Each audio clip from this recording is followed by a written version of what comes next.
നമ്മുടെ കിഫ്ബിയുമായി ബന്ധപ്പെട്ട് നമ്മുടെ മസാല ബോണ്ട് ഇറക്കിയതുമായി ബന്ധപ്പെട്ട് ഇ.ഡി. കിഫ്ബിയുടെ സിഇഒ, CM അവർക്കെല്ലാം നോട്ടീസ് കൊടുക്കുന്നുണ്ടായി.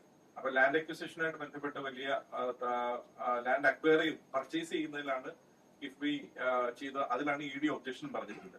എന്തുകൊണ്ടാണ് ഈ അവസരത്തിൽ അതിനെപ്പറ്റി എന്താ താങ്കൾ കാണുന്നത്? തെരഞ്ഞെടുപ്പ് അടുത്ത വേളയിൽ സർക്കാരിനെ പ്രതിസന്ധിയിലാക്കാനാണോ, അത് മറ്റെന്തെങ്കിലും രാഷ്ട്രീയ താല്പര്യങ്ങളുണ്ടോ അതിനകത്ത്?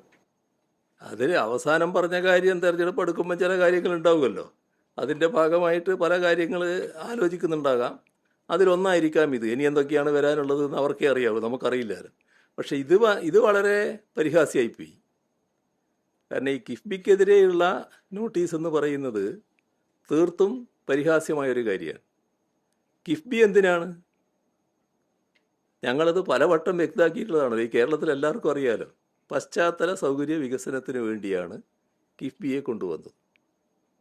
അതിൻ്റെ ഭാഗമായി അന്ന് 2016 തന്നെ കിഫ്ബി വരുമ്പോൾ തന്നെ ഗവൺമെൻറ് വ്യക്തമാക്കിയ കാര്യമുണ്ട്.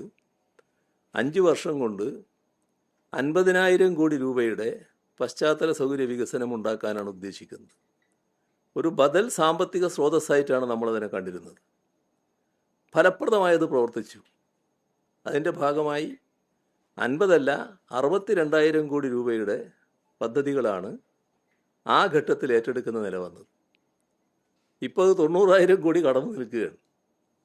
അത്തരമൊരു സ്ഥാപനം നമ്മുടെ പശ്ചാത്തല സൗകര്യ വികസനത്തിനായി പ്രവർത്തിച്ചു എന്നതിൻ്റെ മേലെയാണ് ഇപ്പോൾ ആരോപണം ഉന്നയിച്ചിരിക്കുന്നത്. 2 കൈയും ഉയർത്തിക്കൊണ്ട് അത് ഞങ്ങൾ ചെയ്തതാണ് എന്ന് തന്നെയാണ് പറയാനുള്ളത്. ഇവിടെ പശ്ചാത്തല സൗകര്യ വികസനത്തിന് വേണ്ടിയുള്ള കാര്യങ്ങൾ നിർവഹിക്കാനാണ് കിഫ്ബിയെ കൊണ്ടുവന്നത്. ആ കിഫ്ബി ആ കാര്യങ്ങൾ നിർവഹിച്ചിട്ടുണ്ട്. കിഫ്ബി നിർവഹിച്ച കാര്യങ്ങളെല്ലാം റിസർവ് ബാങ്ക് ഓഫ് ഇന്ത്യ അംഗീകരിച്ച മാനദണ്ഡങ്ങൾക്ക് അനുസൃതമായിട്ടുള്ളതാണ്. റിസർവ് ബാങ്ക് ഓഫ് ഇന്ത്യയുടെ മാനദണ്ഡങ്ങളിൽ നിന്ന് അണുകിട വ്യതിചലിച്ചുകൊണ്ട് ഒരു കാര്യവും കിഫ്ബി ചെയ്തിട്ടുമില്ല. അപ്പോൾ നിങ്ങൾ ചോദിച്ചതിൻ്റെ അവസാന ഭാഗത്തുള്ളതുപോലെ തെരഞ്ഞെടുപ്പാകുമ്പോൾ ഇങ്ങനെ പലതും വരാമെന്ന് മാത്രമേ കണക്കാക്കേണ്ടതായിട്ടുള്ളൂ. 300% വലിയ ശതമാനം പിഴപ്പലിശ എന്നുള്ള ഭീഷണിയാണ് ഇപ്പം മുന്നിൽ നിൽക്കുന്നത്. ഈ നമുക്ക് സ്റ്റേറ്റിന് എഫക്റ്റീവായി മറുപടി കൊടുക്കാൻ പറ്റിയില്ലെങ്കിൽ ഈ കിഫ്ബി ഈ ലാൻഡ് അക്വിസിഷൻ യൂട്ടിലൈസ് ചെയ്ത തുകയുടെ എത്രയോ മടങ്ങ് നമ്മൾ പലിശ കൊടുക്കുകയാണെന്നാണ്. അത് ശരിക്കും പശ്ചാത്തലം അങ്ങ് പറഞ്ഞതുപോലെ പശ്ചാത്തല വികസനത്തിന് പണം ചെലവാക്കുമ്പോൾ നമ്മളെ ടാക്സ് ചെയ്യുന്ന അല്ലെങ്കിൽ ശിക്ഷിക്കുന്ന ഒരു സമീപനം ആണെന്ന് അഭിപ്രായമുണ്ടോ? അല്ല, ഇതൊക്കെ ആഗ്രഹങ്ങളല്ലേ.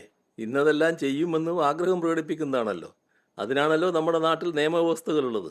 ആ നിയമവ്യവസ്ഥ ഇപ്പോഴും ഇല്ലാതായിട്ടില്ലല്ലോ. സ്വാഭാവികമായും ആ നിയമവ്യവസ്ഥയുടെ മുന്നിൽ സർക്കാരും കിഫ്ബിയും എടുക്കാൻ പോകുന്ന നിലപാടിതാണ്. ഞങ്ങൾ പശ്ചാത്തല സൗകര്യ വികസനത്തിന് വേണ്ടിയുള്ള കാര്യങ്ങൾ ചെയ്തിട്ടുണ്ട്. അത് ചെയ്തത് റിസർവ് ബാങ്ക് ഓഫ് ഇന്ത്യയുടെ മാനദണ്ഡങ്ങൾക്കനുസൃതമായിട്ടാണ്.